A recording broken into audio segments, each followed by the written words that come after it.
binibigyan nyo ng ayuda mga manggagawa ng 1,500, ang kahulugan niyan, 50 pesos per day. Tanungin ko kahit sino.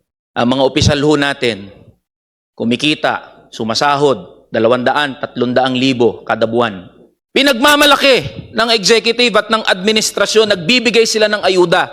Pero hindi lahat ay nabibigyan ng ayuda. Nabanggit palagi, puro ayuda. Pinagsisigawan na ng mga manggagawa, itaas nyo yung sahod. Bibigyan nyo yung mga manggagawa, 1,500 na ayuda. Anong klaseng pambabastos yan?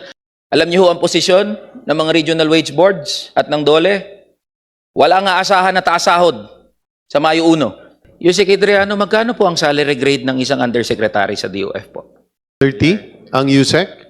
SG salary grade 30, Mr. Chair. Okay po, magkano po per month yun? Okay, for salary grade 30, that is 218,237. 218,000 po. Based on this okay po. table that we have.